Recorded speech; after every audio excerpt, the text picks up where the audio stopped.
नमस्कार, आप देख रहे हैं 4 PM और मैं हूं अभिषेक मिश्रा।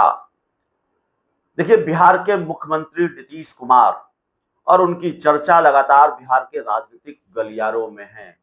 नीतीश कुमार से जुड़े हुए जो घटनाक्रम हैं, उन घटनाक्रमों की वजह से नीतीश कुमार कह सकते हैं कि वायरल सीएम हो गए हैं।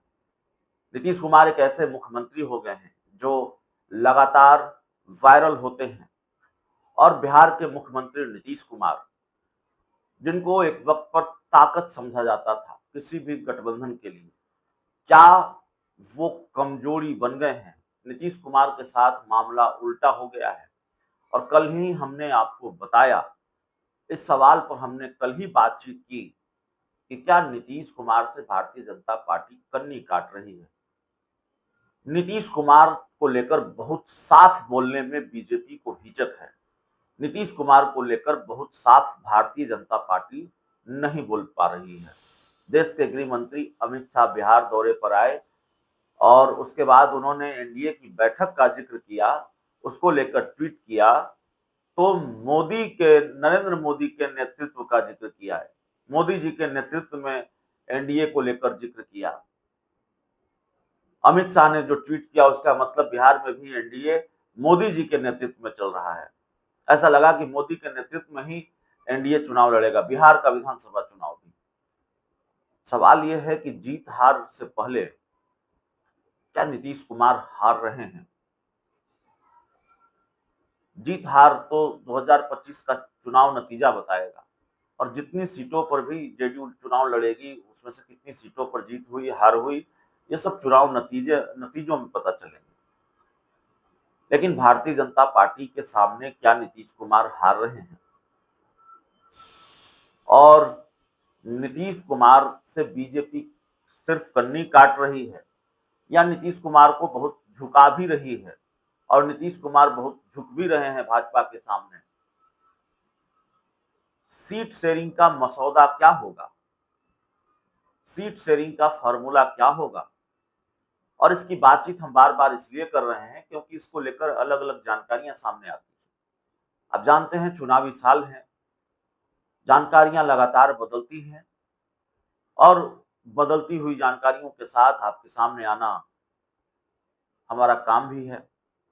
तो सीट शेयरिंग पर इसलिए हम लगातार बात कर रहे हैं, पहले भी बात कर चुके हैं। लेकिन सवाल यह है कि नीतीश कुमार की साख का क्या होगा? 2024 के लोकसभा चुनाव में तो भारतीय जनता पार्टी ने नीतीश कुमार को बहुत नहीं झुकाया या बीजेपी के सामने नीतीश कुमार बहुत नहीं झुके। एक सीट भारतीय जनता पार्टी से जेडीयू कम लड़ी, तो एक सीट को लेकर ही झुकना पड़ा। बीजेपी एक सीट ही ज्यादा लड़ी, तो इस मामले में वो बड़ा भाई रही लेकिन बहुत बड़ा भाई नहीं रही। एक सीट ज्यादा लड़ी और जेडीयू बीजेपी के बराबर लोकसभा की सीटें जीत कर आई। 12 बीजेपी जीती, 12 जेडीयू जीती। लेकिन सवाल है कि विधानसभा चुनाव का मसौदा क्या है? विधानसभा चुनाव में सीट शेयरिंग का हल किस तरीके से होना है और विधानसभा चुनाव में किस तरीके से सीटें बंटनी है, यह भी अपने आप में बड़ा महत्वपूर्ण सवाल है। नीतीश कुमार की जीत हार का मसला इसलिए है क्योंकि अगर 2020 के विधानसभा चुनाव के फॉर्मूले के तहत एनडीए में सीटों का बंटवारा हुआ, तो इसका मतलब है नीतीश कुमार की साख बचेगी, नीतीश कुमार जीत जाएंगे। यहां सवाल 2025 के विधानसभा चुनाव नतीजों से पहले कांग्रेस और आरजेडी से जीत हार का नहीं है, भारतीय जनता पार्टी से जीत पाते हैं कि नहीं जीत पाते हैं नीतीश, इस बात का है। 2020 के विधानसभा चुनाव का फॉर्मूला था कि 122 सीटों पर 122 सीटें जेडीयू को मिली थी, जिसमें से 7 विधानसभा की सीटें उन्होंने जीतन राम मांझी को दी थी और 115 विधानसभा सीटों पर जेडीयू खुद चुनाव लड़ी थी। लेकिन क्या इस बार भी ऐसा होने जा रहा है? 2020 का फॉर्मूला काम कर रहा है और भारतीय जनता पार्टी 2020 के फॉर्मूले के तहत सीटों की डील जेडीयू के साथ करने जा रही है। ये अपने आप में बड़ा महत्वपूर्ण सवाल है और 115 सीटें अगर जेडीयू को नहीं मिलेंगी तो कितनी कम मिलेंगी? क्या नीतीश कुमार को 90 पर मानना होगा या 100 पर मानना होगा? और क्या इस मामले में बीजेपी नीतीश कुमार को झुकाएगी और नीतीश कुमार को झुकाने में कामयाब होगी?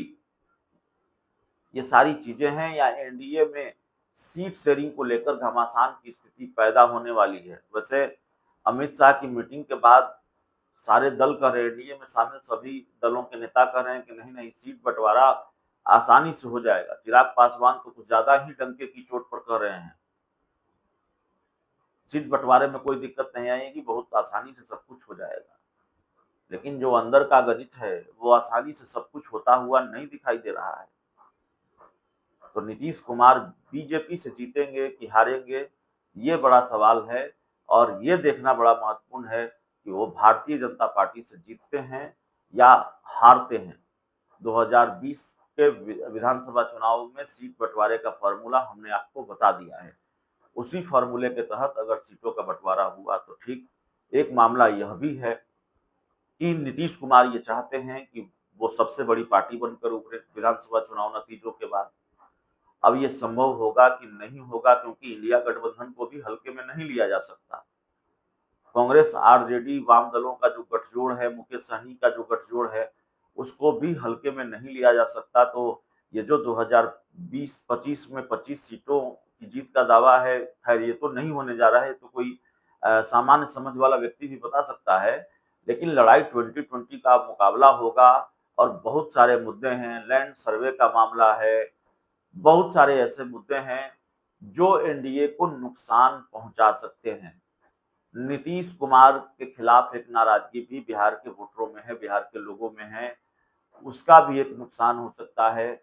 और नीतीश कुमार को लेकर जिस परसेप्शन को भुनाने की कोशिश विपक्ष कर रहा है, उस परसेप्शन का कितना फायदा विपक्ष को मिलेगा?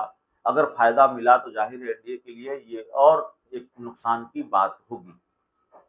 तो सवाल चुनाव में जीत हार का है। एक समीकरण वो है, नीतीश कुमार चाहते हैं कि वो ज्यादा से ज्यादा सीटों पर लड़े और सबसे बड़ी पार्टी उनकी पार्टी हो, और ये तभी होगा जब वो अधिकतम सीटों पर चुनाव लड़ेंगे। बीजेपी चाहती है कि हम सबसे ज्यादा सीटों पर चुनाव लड़े, हम सबसे बड़े भाई की भूमिका में रहें। और बीजेपी के दिल की बात तो कई बार जुबा पर आ चुकी है कि हमारी अपनी सरकार होनी चाहिए। तो अंदर अंदर अपने अपने खेल की स्क्रिप्ट लिख रखी है भारतीय जनता पार्टी ने भी, जेडीयू ने भी। जेडीयू को भी ये पता है सीटें कम आ गई, स्ट्राइक रेट बहुत कम रहा, तो जेडीयू का हश्र क्या होगा और फिर भारतीय जनता पार्टी किस तरह का खेल करेगी। तो सीट शेयरिंग को लेकर पेच नहीं फंसा है, ये एनडीए के नेताओं का दावा है। लेकिन खासकर बीजेपी और जेडीयू के बीच सीट शेयरिंग को लेकर बड़ा पेच फंसा हुआ है। कौन हारेगा, बीजेपी झुकेगी या नीतीश कुमार झुकेंगे बीजेपी के सामने, ये देखना बड़ा दिलचस्प होगा। बहुत बहुत धन्यवाद।